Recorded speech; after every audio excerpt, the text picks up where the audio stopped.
Assalamualaikum warahmatullahi wabarakatuh. Bismillahirrahmanirrahim. Alhamdulillahirabbil alamin.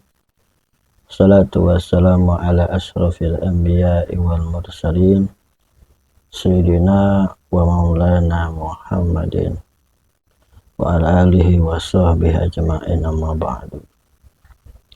Kaum muslimin wal muslimat dimanapun berada, alhamdulillah kita melanjut pembahasan setelah video sebelumnya, nazam yang kelima. Bismillahirrahmanirrahim. Faslun awal. Al-faslul awal. Fasal yang pertama, fi sifatillahi ta'ala, menjelaskan tentang sifat-sifat Allah. Al-wajib fi haqqi ta'ala, yang mencangkup tentang sifat wajibnya Allah. Al-jaiz fi haqqi ta'ala, dan sifat jaiznya Allah. Al-mustahilu fi haqqi ta'ala, dan juga sifat mustahilnya Allah subhanahu wa ta'ala. Yang pertama, menjelaskan al-wajibu fi haqqi ta'ala, tentang sifat-sifat wajib bagi Allah subhanahu wa ta'ala. Qala nazim rahimahullah, berkata pengarang nazam,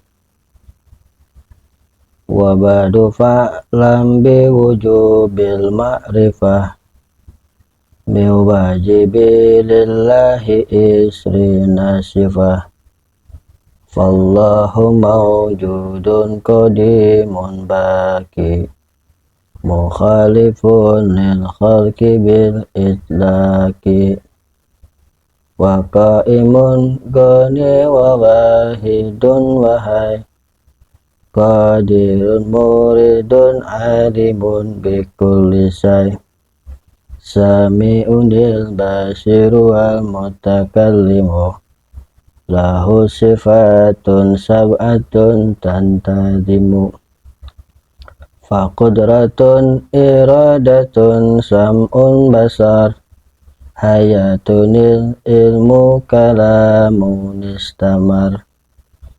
Wa ba'du fa'lam, setelah Nazim membaca bismillah, alhamdulillah, salawat dan salam kepada Rasulullah, kemudian mengatakan fa'lam, ketahuilah oleh kalian semua, biwujubil ma'rifah, tentang sifat-sifat wajib yang harus kita mengerti. Min wajibilillahi, dari sifat wajibnya Allah. Isrina sifah, yang berjumlah 20 sifat wajib. Fallahu mawjudun, maka Allah subhanahu wa ta'ala yang pertama sifatnya mawjud atau wujud. Qadimun, yang kedua Allah bersifat qadim, terdahulu. Bakin, Allah bersifat tetap. Mukhalifun, kemudian Allah bersifat mukhalifun lil khalqi, Allah itu berbeda dengan makhluk. Bil itlaqi, secara mutlak. Wa qaimun, dan kemudian Allah bersifat zat yang berdiri dengan sendiri tanpa bantuan makhluk siapapun. Ghani, dan Allah maha kaya, tidak membutuhkan apapun. Wa wahidun, dan Allah bersifat satu. Wahai, dan Allah bersifat maha hidup. Qadirun, Allah bersifat maha berkuasa. Muridun, Allah bersifat maha berkehendak.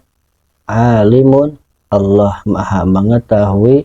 Bikulli syai'in, terhadap segala sesuatu.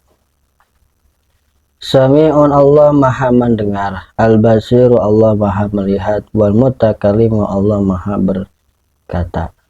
Lahu sifatun sab'atun tantajimu, 7 sifat tersebut harus kita perhatikan.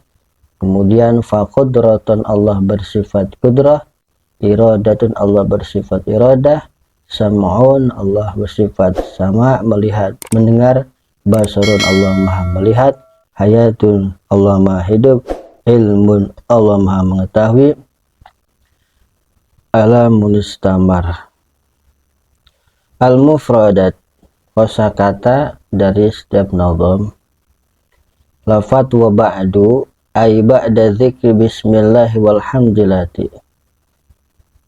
Artinya, maksudnya adalah setelah menyebut bismillah, alhamdulillah, wassalatu wassalam, dan salawat dan salam kepada Nabi. Biwujubil ma'rifah, artinya hakikatul ma'rifah, hakikatnya mengetahui, secara hakikatnya mengetahui, yaitu al-jazmul muwafiq lil haq, yaitu sesuatu yang sesuai dengan kenyataan. Wujud ma'rifah mengetahui sesuatu yang memang sesuai kenyataannya, benar-benar secara nyata kita ketahui.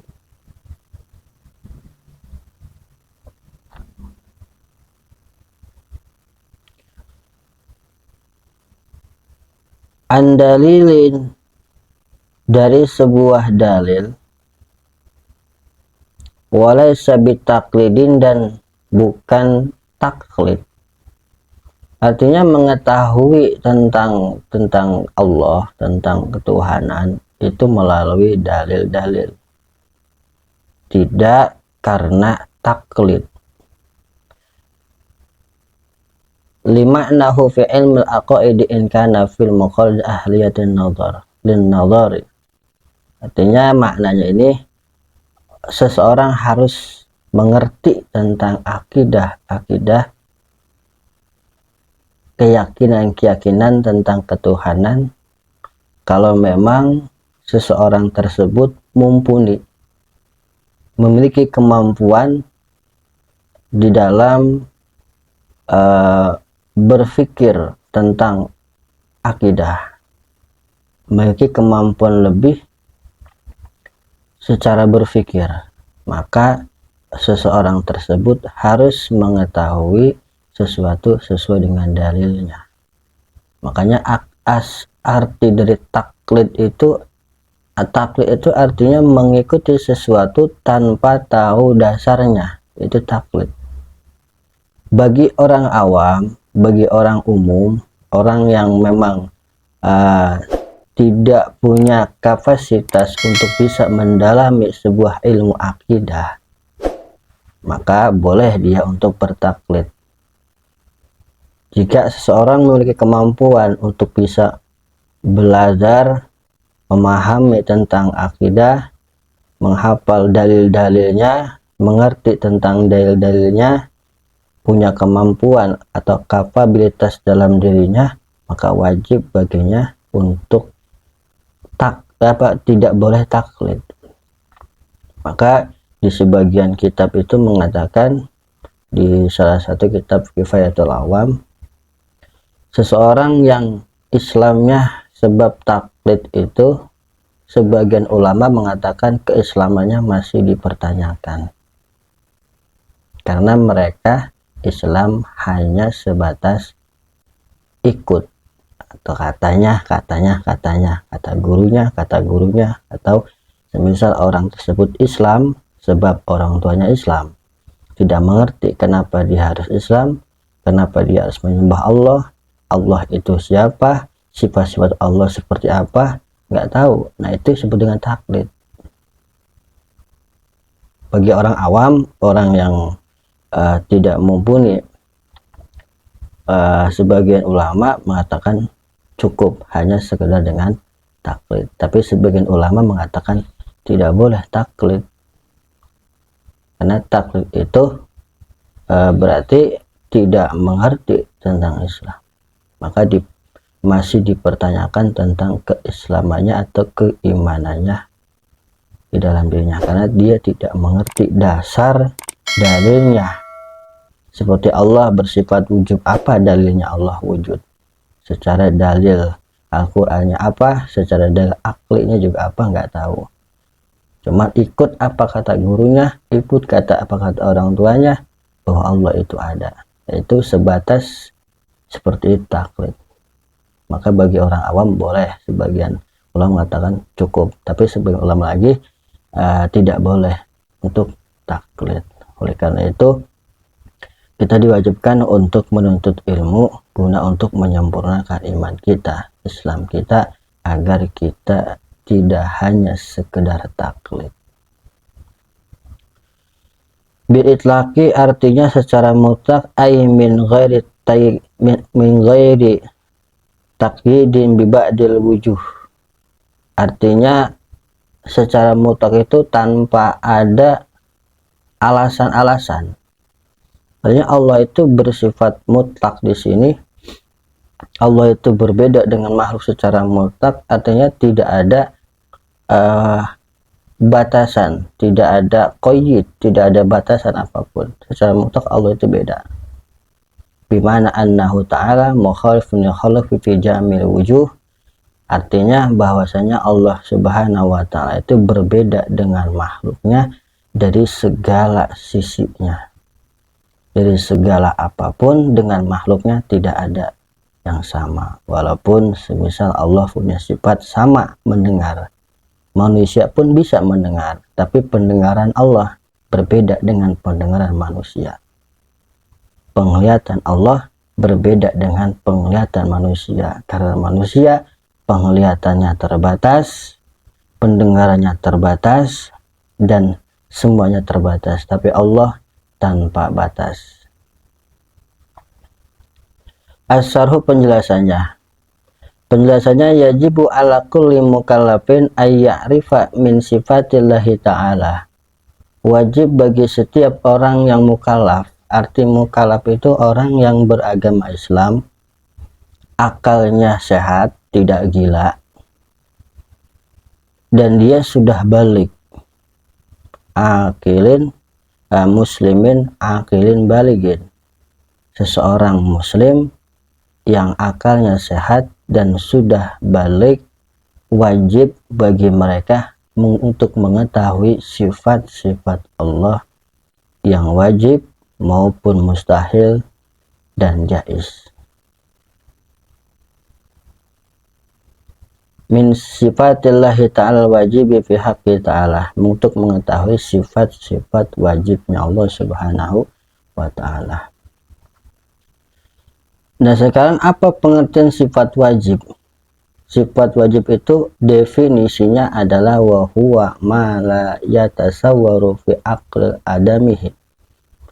Definisi dari sifat wajib adalah sesuatu yang tidak bisa digambarkan oleh akal tentang ketiadaannya.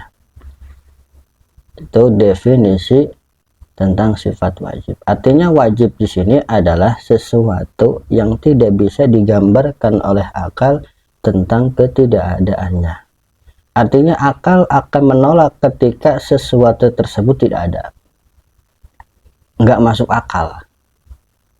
Gitu. Dan maknanya wajib. Berbeda dengan wajib di dalam definisi fikih.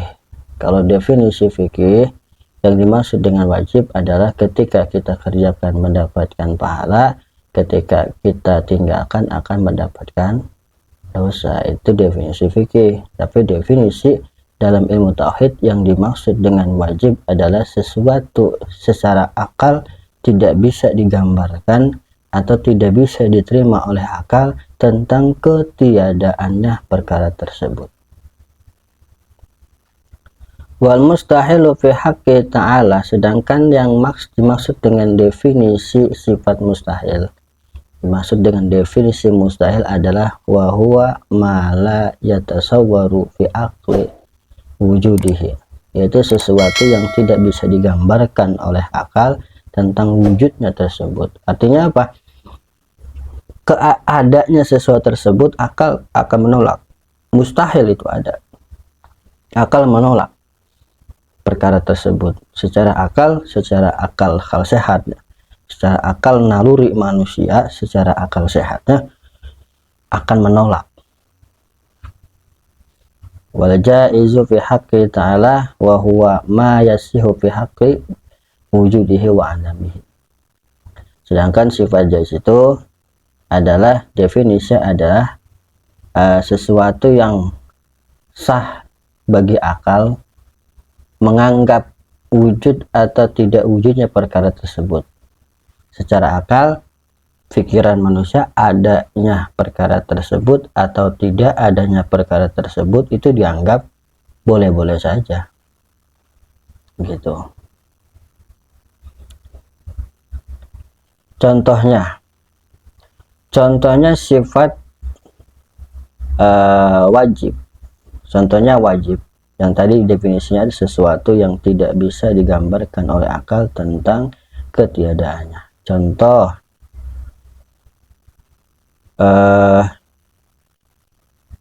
sesuatu itu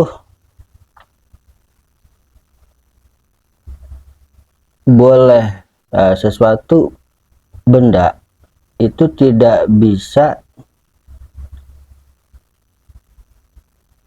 wajib hukumnya untuk bertempat. Tidak ada benda, tidak ada sesuatu yang tidak memiliki tempat. Contoh, pohon itu wajib memiliki tempat. Tidak ada pohon yang tidak memiliki tempat. Kalau ada yang mengatakan bahwa toh pohon itu nggak butuh tempat, nah itu mustahil, akal nggak akan nolak. Di mana tempatnya? Nggak mungkin, karena sifatnya makhluk itu pasti bertempat. Makhluk itu pasti membutuhkan tempat. Itu wajib. Maka secara akal kita, secara naluri sehat kita sudah pasti yakin, oh iya pasti yang namanya benda, yang namanya makhluk itu pasti butuh tempat. Atau kebalikannya, ketika kita mengatakan makhluk itu nggak butuh tempat, nah itu mustahil. Akal nggak akan terima, nggak mungkin. Di mana dong? Itu di atas pot, lah pos tempat bukan tempat. Itulah, di makhluk itu wajib hukumnya memiliki tempat, dan mustahil seorang makhluk tidak memiliki tempat.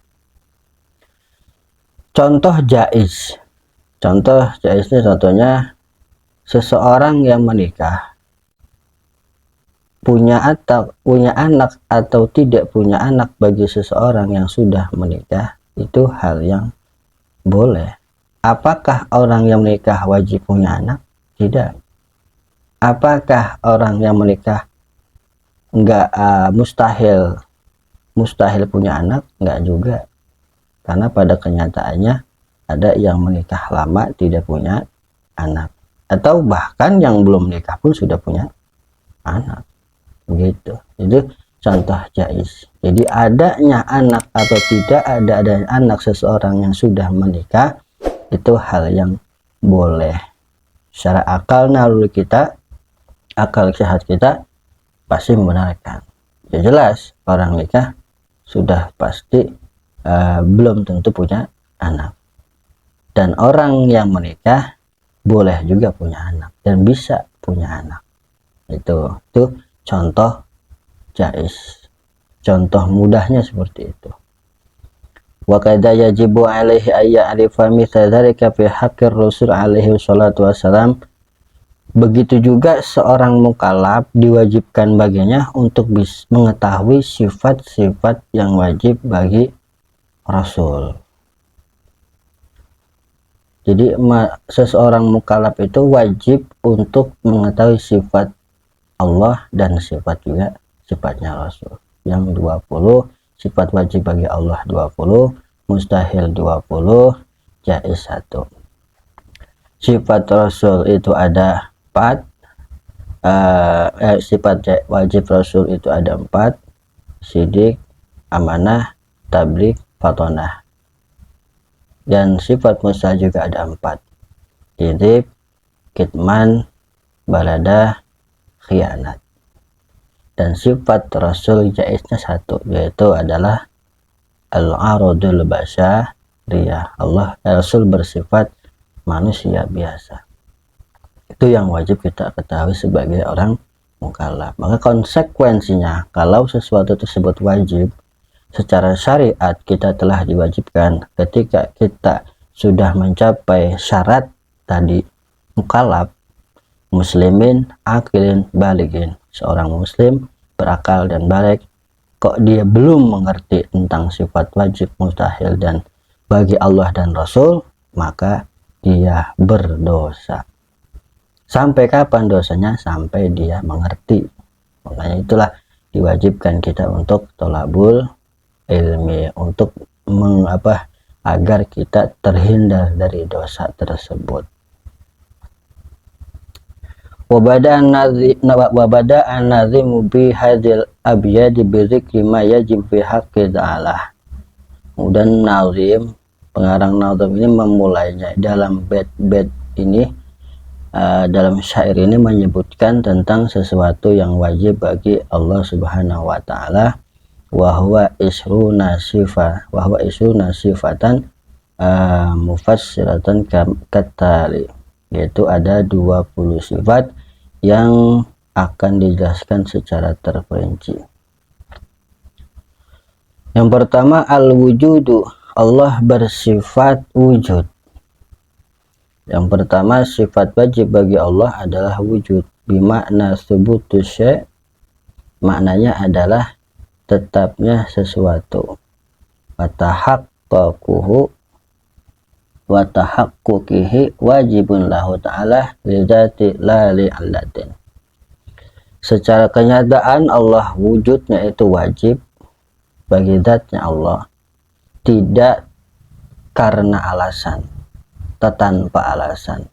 Ai anna ghairahu lam yu'tharu fi wujudihi ta'ala, yaitu sesungguhnya sesuatu yang lain itu tidak bisa memberikan akibat atau sebab tentang wujudnya Allah Subhanahu wa ta'ala. Artinya apa? Artinya wujudnya Allah Subhanahu wa ta'ala itu memang wujud, tidak karena sebab apapun, tidak disebabkan apapun, tidak ada alasan kenapa Allah wujud. Jadi Allah wujud itu karena memang Allah bersifat wujud tanpa ada alasan. Semisal Allah, apakah Allah ada karena ada makhluk? Tidak, justru karena makhluk itu ada karena ada Allah. Adanya makhluk itu karena ada Allah, bukan karena ada makhluk ada Allah. Gitu. Logikanya seperti itu. Jadi Allah itu adanya Allah tanpa memiliki alasan. Amal wujudi ghairi dzati kewujudani fahuwa bi fi'li ta'ala. Sedangkan wujud selain zat seperti 2 wujud, maka bi fi'lihi ta'ala, dengan sifat fi'lunya Allah Subhanahu wa ta'ala. Wa dalil ala dzalika wujudi hadil makhluqati walau lam yakun subhanahu wa ta'ala maka nasya'u minal khalqi. Kemudian apa dalilnya? Apa tandanya? Apa dasarnya bahwa Allah itu bersifat wujud, Allah itu ada? Dalilnya adalah adanya makhluk ini menunjukkan adanya Allah Subhanahu wa ta'ala. Seandainya tidak ada Allah Subhanahu wa ta'ala, tidak mungkin ada makhluk. Adanya sesuatu yang diciptakan, pasti ada yang menciptakan. Nggak mungkin adanya sesuatu yang diciptakan tanpa ada pencipta. Contoh mudahnya, nggak mungkin ada motor kalau tidak ada pabrik motor, gitu kan. Logikanya seperti itu. Adanya motor sebab ada pabrik motor. Adanya motor karena ada pabrik motor. Jadi adanya makhluk nih, makhluk itu apa? Masiwallah, sesuatu selain Allah itu makhluk. Bumi makhluk, langit makhluk, laut makhluk, manusia makhluk, burung hewan makhluk, planet makhluk. Apapun sesuatu masiwallah, sesuatu selain Allah itu disebut dengan makhluk.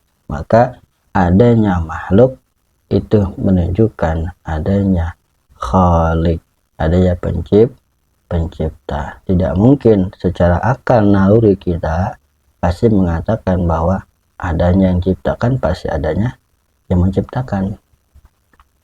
Maka secara akal kita mengatakan tidak mungkin kalau Allah tidak ada. Terus kalau Allah tidak ada, siapa yang menciptakan makhluk? Nah, secara akal nggak bisa diterima. Itulah sebenarnya. Nah, itu yang pertama, sifat wajib bagi Allah SWT yaitu wujud. Itu dalil aklinya.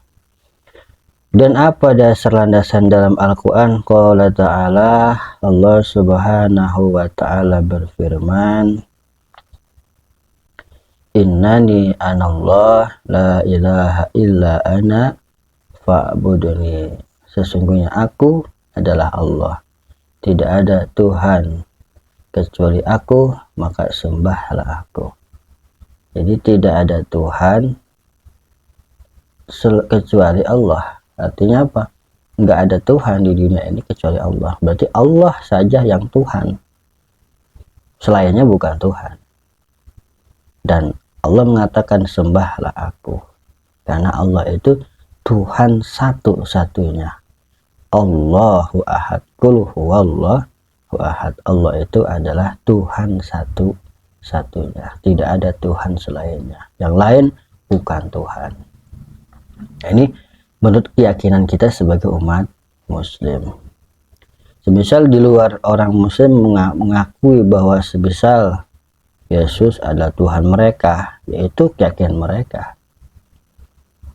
Atau mengakui agama lain sebagai agama Hindu, Buddha, bahwasanya Tuhan-Tuhan mereka adalah para dewa, yaitu keyakinan mereka. Tapi kita sebagai muslim, kita yakini bahwasanya tidak ada Tuhan kecuali Allah Subhanahu wa ta'ala, dan Allah adalah Tuhan satu-satunya. Dan Allah berfirman, wa qala ta'ala, awalam yatafakkaru fi anfusihim ma khalaqallahu as-samawati wal ardh wa ma bainahuma illa bil haqqi wa ajalin musamma wa inna katsiran minan nasi bi liqa'i rabbihim lakafirun. Allah berfirman, awalam yatafakkaru fi anfusihim. Apakah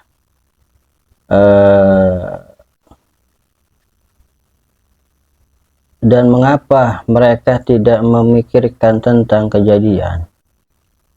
Apakah mereka tidak memikirkan tentang kejadian pada diri mereka? Ma khalaqallahu samawati wal ard, sesuatu yang Allah ciptakan langit dan bumi. Wa ma bainahuma, dan sesuatu yang ada di antara langit dan bumi. Illa bil haq, kecuali itu adalah sesuatu yang benar. Wa ajalim musamma, dan waktu yang telah ditentukan. Wa inna katsiran minan nasi bi liqa'i rabbihim lakafirun, dan sungguh kebanyakan di antara manusia, banyak dari manusia itu mereka ingkar kepada Tuhan mereka, yaitu Allah Subhanahu wa ta'ala. Di sini Allah menjelaskan di dalam Al-Qur'an surat Ar-Rum ayat 8. Apakah mereka di sini adalah orang-orang kafir. Apakah mereka orang-orang kafir itu tidak pernah berpikir tentang apa yang terjadi dalam dirinya? Yang terjadi dalam diri mereka. Mereka bisa hidup, mereka bisa menghirup udara, mereka bisa berjalan, matahari timbul kemudian tenggelam, siang jadi malam, kemudian malam jadi siang. Yang terjadi dalam diri mereka, apakah mereka nggak berpikir? Allah menyindir di sini dengan kata sindir. Apakah mereka tidak berpikir, nggak punya pikiran dah?